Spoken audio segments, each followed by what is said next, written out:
Hello everyone, आप सब कैसे हैं। मैं उम्मीद करता हूं कि बहुत अच्छे होंगे और अपनी पढ़ाई को बहुत अच्छे से कर रहे होंगे।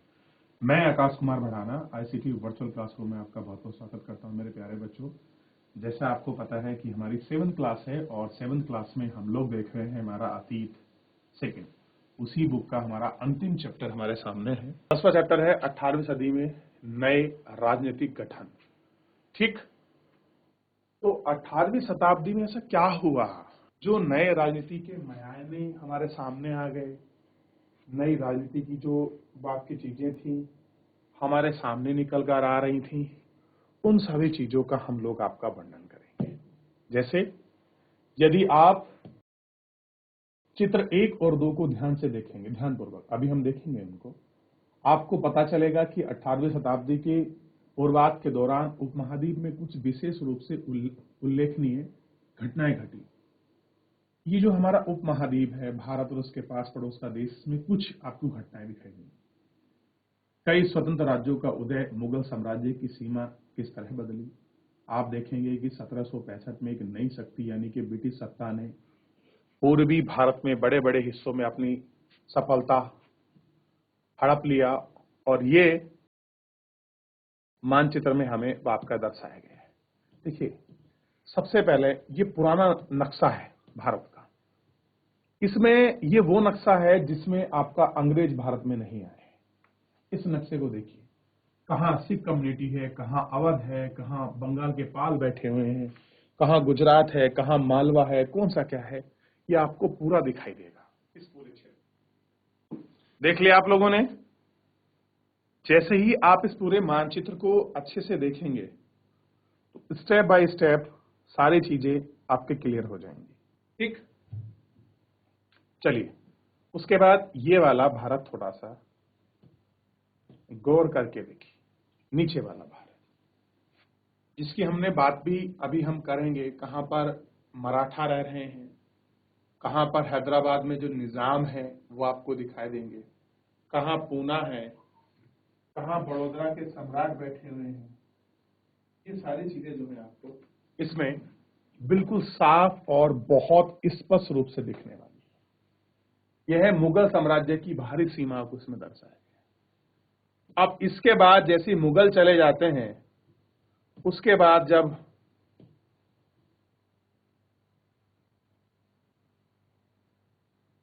देखिए लाहौर, दिल्ली, आगरा, अवध, बिहार, इन सब जगह आपको ये सारी चीजें आपको दिखाई देंगी और आप इनको देखिए और समझिए। ठीक, सिख आपने देख लिए, लाहौर देखिए, दिल्ली देखिए, रोहिलखंड देखिए, अवध देखिए, पटना देखिए, बिहार देखिए, मुर्शिदाबाद देखिए, आप कलकत्ता देखिए, बड़ौदा देखिए। इन पूरे क्षेत्र को आप एक एक करके बहुत अच्छे से गौर करके देखिए कैसे इस पूरे स्ट्रक्चर्स में इनमें कैसे चेंज आ रहा है। देख लिया, राजमुंद्री देखा आपने, मुसलीपट्टनम आपने देख लिया, देख लिया। चलिए, 18वीं शताब्दी एक ऐसी अवधि है जब भारत में राजनीतिक परिस्थितियां अपेक्षाकृत एक छोटे समय अंतराल में बड़ी तेजी से अचानक बदलना शुरू हो गई थी। इस अध्याय में हम 18वीं शताब्दी के पूर्वार्ध, मोटे तौर पर 1707 में और औरंगजेब की मृत्यु हो गई थी 1761 तक, जब हम पानीपत की तीसरी लड़ाई के दौरान उपमहाद्वीप में उत्पन्न हुई राजनीतिक संकट के बारे में पढ़ेंगे। और क्या पढ़ेंगे हम? 1761 में जो समस्या पैदा हो गई थी, उसी से जो सारी चीजें निकल कर आ रही थी, उन सारी चीजों को हम आपका एक एक करके गौर करके हम उन सारी चीजों को बहुत अच्छे से इसके अंतर्गत आपका क्या है पढ़ने वाले हैं। गौर करके हम लोग आपका देखने वाले हैं। तो आप इनको देख लीजिए गौर करके, आगे हम लोग इनमें बढ़ जाते हैं। मुगल साम्राज्य और परवर्ती मुगलों के संकट की स्थिति। ठीक, अध्याय 4 में आपने देखा है कि मुगल साम्राज्य अपनी सफलता की ऊंचाई किस प्रकार पहुंचना चाहते थे।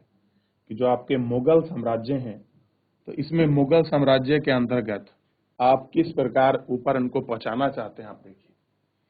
फिर 17वीं शताब्दी के अंतिम वर्षों के तरह समान तरह तरह के संकट किस प्रकार खड़े होने लगे। ऐसा अनेक कारणों से हुआ। बादशाह औरंगजेब के दक्कन में 1789 में लंबी लड़ाई लड़ते हुए साम्राज्य के सैन्य और वित्तीय संसाधनों को बहुत अधिक खर्च कर दिया गया। कैसा है? बहुत अधिक उनको खर्च कर दिया गया। ठीक।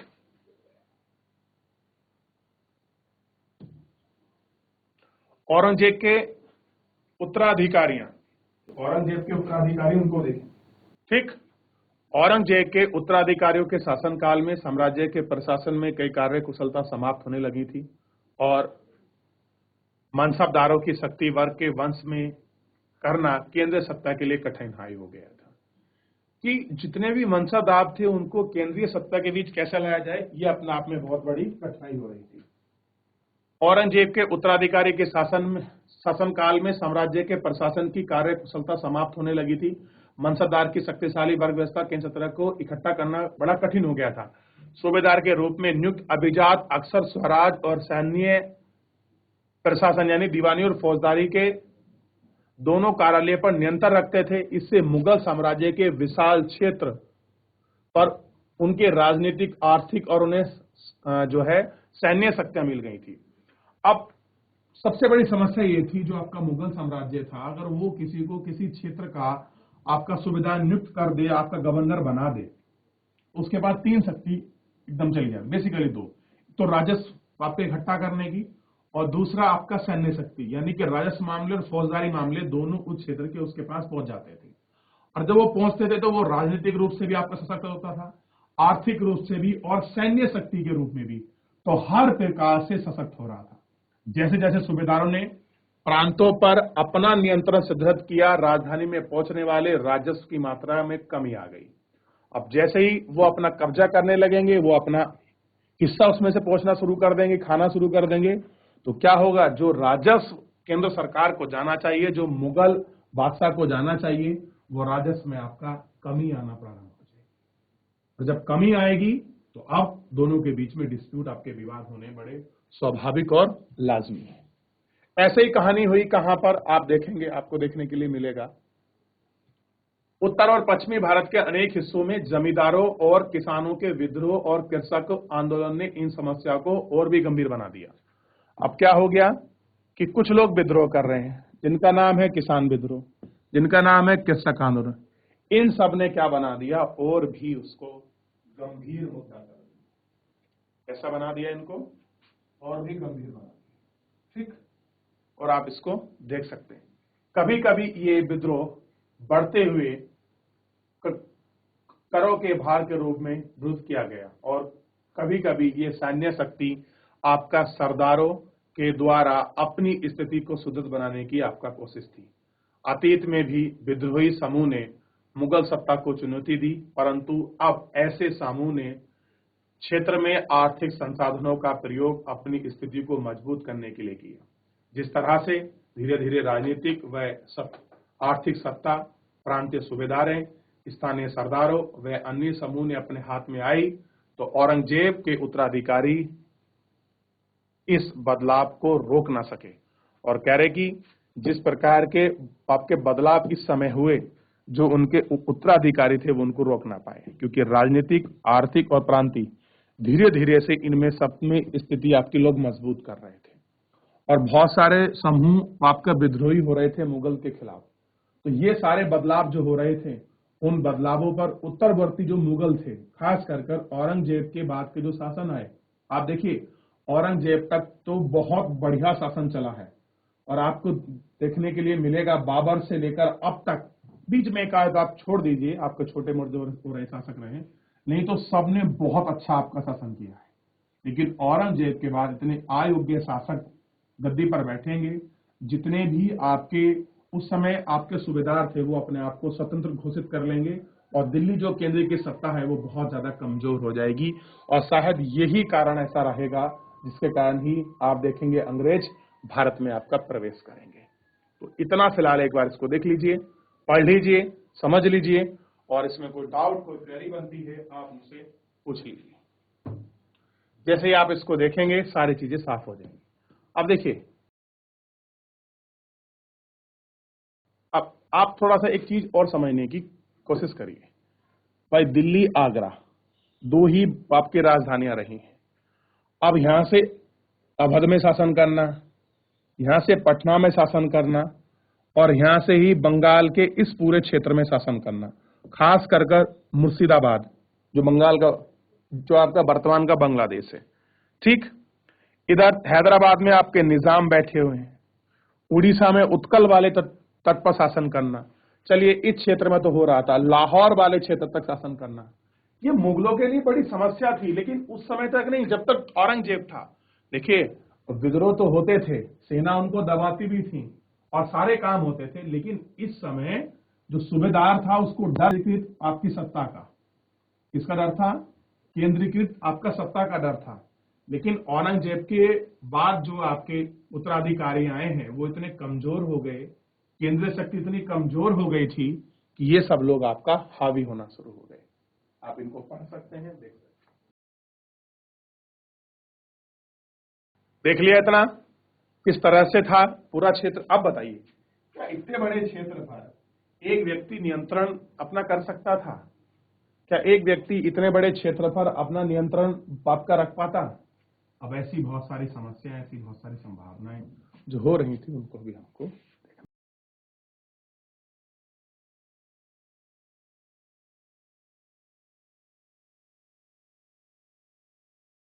भरपूर फसल और खाली आपकी तिजोरियां, इसका सिंपल मतलब था, एक तत्कालीन लेखक ने साम्राज्य के वित्तीय दिवालियापन का वर्णन इस प्रकार इन शब्दों में किया है कि बड़े जिम्मेदार निसहाय और निर्धन हो गए थे। उनके किसान वर्ष में 2 फसल उगाते थे, लेकिन उन्हें दोनों में से कुछ नहीं मिलता था। उन्हें स्थानीय गुमसातों की तरह ही आपका किसानों की एक कठपुतली बन बैठे थे, जैसा कि स्वयं किसान अपना ऋणदाताओं को के वश में रहते थे, जब तक कि वह साहूकार का कर्ज ना चुका देता। इस प्रकार के संपूर्ण व्यवस्था व प्रशासन इतना चकनाचूर हो जाते थे। यदि किसान अपनी फसल के जरिए मानो सोना बटोर रहा है, लेकिन उसके मालिक जमींदार तिनका तिनका उखटकर आपके मिला रहे हैं, ऐसी हालत में जमींदार सशस्त्र सेना कैसे रख सकते थे? उसे आशा थी कि वह अपने सैनिकों को, जो लड़ाई के समय उनके आगे आगे चलते थे और घुड़सवार जो उनके पीछे पीछे चलते थे, वे पैसा कहां से देंगे? अब समस्या थी कि जो कोई राजा है वो कैसे पैसा देगा, जो आगे आगे पीछे है। देखिए, जितना भी कोई भी शासन प्रशासन चलता है उसमें राजस्व का बहुत बड़ा योगदान होता है। अगर किसी देश के या किसी राज्य, किसी साम्राज्य, किसी शासन प्रशासन में या कोई भी आपका राजा का कोई कितना बड़ा क्षेत्र क्यों ना हो, अगर उसमें राजस्व नहीं होगा तो अपने सैनिकों को, अपनी चीजों की आवश्यकताओं को पूरा कहां से करेगा? क्योंकि कर व्यवस्था के आपके माध्यम से ही वो सारी चीजें आपको लोगों तक आपका पहुंचाता है। ठीक, अब देखिए, इसी तरह आर्थिक और राजनीतिक संकट के बीच ईरान के शासक नादिर शाह ने 1739 में दिल्ली पर आक्रमण कर दिया और संपूर्ण नगर को लूट कर वह भारी मात्रा में धन दौलत ले गया। नादिर शाह के आक्रमण के बाद अफगान शासक अहमद शाह अब्दाली के आक्रमणों का तांगा लग रहा था। अब क्या हो रहा है? दिल्ली में केंद्रीकृत आपकी सत्ता कमजोर हो रही है और जो भारी आक्रांता हैं वो क्या कर रहे हैं? दिल्ली पर आक्रमण कर रहे हैं, आ रहे हैं, दिल्ली को लूट रहे हैं। नादिर शाह लूट के चला गया, अहमद शाह अब्दाली लूट रहा है। ठीक, 1748 से 1761 के बीच 5 बार उत्तरी भारत पर आक्रमण हुआ और बहुत बार लूट मार हुई। यानी कि जितना कमा रहे हैं और सब आपका लूटने वाले लूट कर ले जा रहे हैं। क्या मुझे बताइए, क्या उससे पहले कभी किसी की हिम्मत पड़ गई थी कि आपका मुगल शासन के अंदर बाबर के समय में, अकबर के समय में, औरंगजेब के समय में, शाहजहां के समय में कोई दिल्ली की तरफ देख ले? लेकिन ऐसा क्या हो रहा था कि केंद्र की सत्ता आपका दिन पर दिन आपका कमजोर होती जा रही थी। ठीक, इस सारी व्यवस्थाओं में, इन सारे प्रश्नों में ये सारी चीजें आपके घिर रही थी कि क्या कारण था ये सारी चीजें ऐसी हो रही थी। ठीक, अब देखिए, नादिर शाह का दिल्ली पर आक्रमण। अच्छा, अगर मैं आपसे पूछूं, कोई भी विदेशी आक्रांता क्यों आपका युद्ध कर रहा था? देख लिया।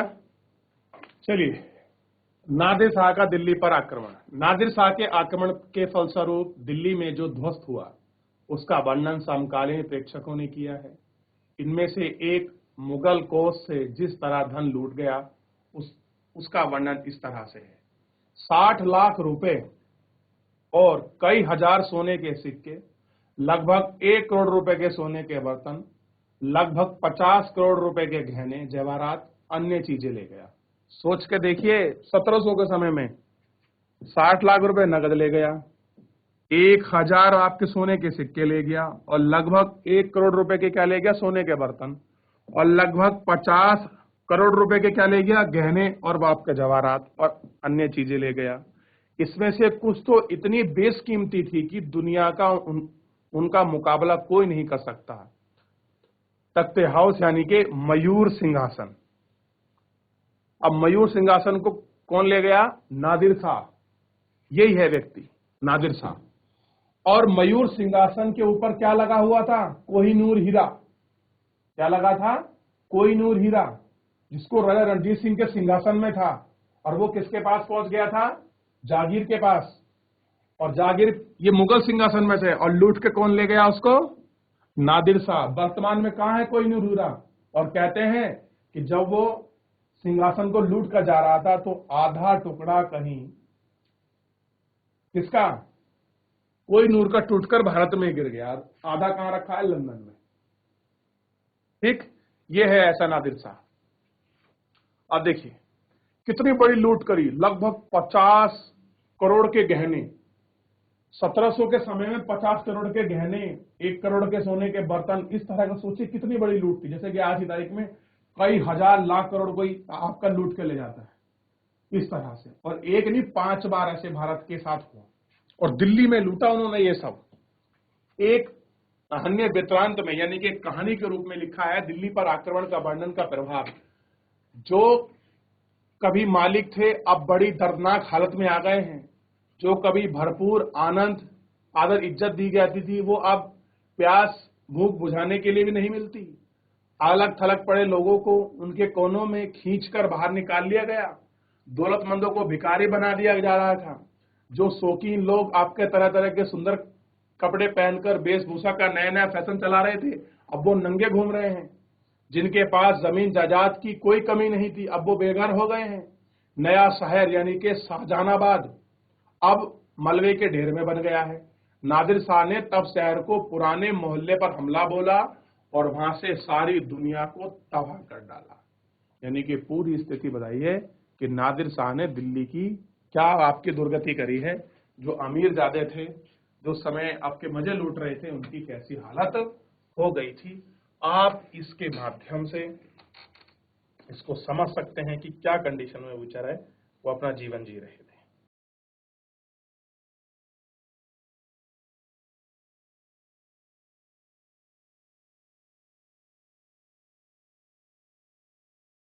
देख लिया, चलिए यहां तक कोई डाउट, यहां तक कोई क्वेरी। साम्राज्य पर अब सबकी ओर से दबाव पड़ रहा था। अभिजातों के विभिन्न समूहों की पारस्परिक आपके प्रतिद्वंदिता यानी कि कंपटीशन ने उसको और भी कमजोर कर डाला। ये अभिजात 2 बड़े गुट में बट गया, एक था ईरानी, एक था तुर्कानी। और दोनों ही मूल रूप से कहां के थे, आपके टर्की के थे, यानी कि आपके तुर्क थे। काफी समय तक आपके परा मुगल बादशाहों में इसमें से एक दूसरे के समूह के साथ आपका कठपुतली बने रहे।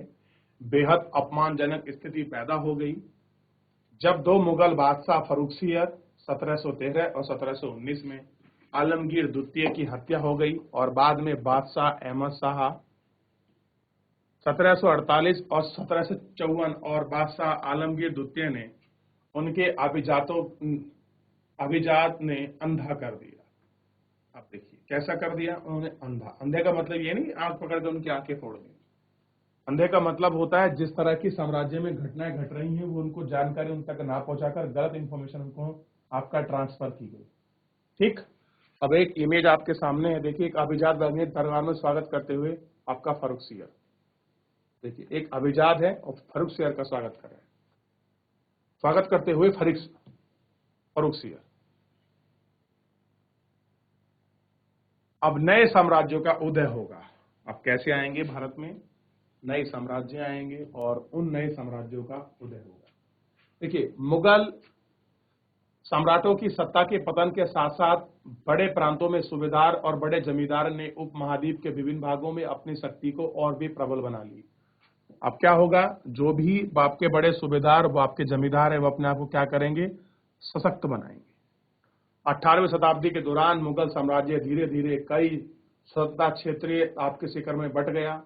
मोटे तौर पर 18वीं शताब्दी के राज्यों में 3 परस्पर समूह में बांटा जा सका: अवध, बंगाल और हैदराबाद जैसे वे राज्य पहले मुगल प्रांत में थे। हालांकि इन राज्यों के शासक अति शक्तिशाली हो गए। कैसे हो गए? इन राज्यों के शासक और आपके शक्तिशाली हो गए और काफी हद तक संबंध स्वतंत्र थे। उन्हें मुगल बादशाह से औपचारिक तौर पर अपने संबंध नहीं जोड़ पाए। ऐसे साम्राज्य तो मुगल के पुराने शासनकाल में वर्तमान जागीर के रूप में काफी स्वतंत्र थे। इनमें कई राजपूत प्रदेश में शामिल थे। तीसरी श्रेणी में मराठा शक्ति सिख साम्राज्य आते थे। ये विभिन्न आकार के थे और इन्हें कड़े और लंबे सशस्त्र के रूप में मुगल ने छीन ली थी। कैसी हो गई? मुगल ने आपका छीन ली थी। अब देखिए किस तरह से हुआ, आप समझिए थोड़ा सा। पहले क्या हुआ? अवध और बंगाल, हैदराबाद थे, ये मुगल प्रांत में थे। अब ये क्या हो गए? शक्तिशाली थे।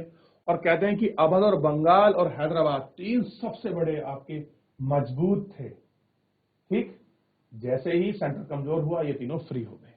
अवध के नवाब, बंगाल के नवाब, हैदराबाद के निजाम आपने सुना होगा, पढ़ा भी होगा।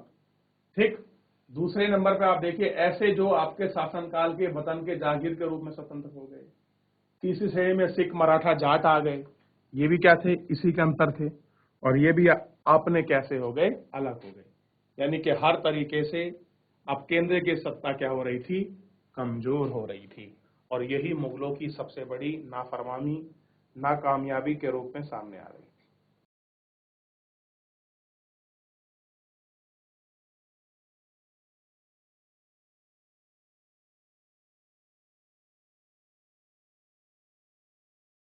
देख लिया? इससे आगे बढ़े।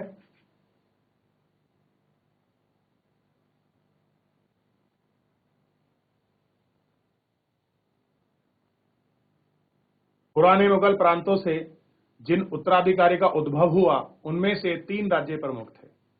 कौन कौन से? अवध, बंगाल, हैदराबाद के निजाम। ये तीनों राज्य उच्च मुगल अभिजात द्वारा स्थापित किए गए थे। इन तीनों राज्य के संस्थापक बंगाल। अब देखिए, सादत खान ने क्या किया? अवध में स्थापना की। मुर्शिद कुली खान बंगाल,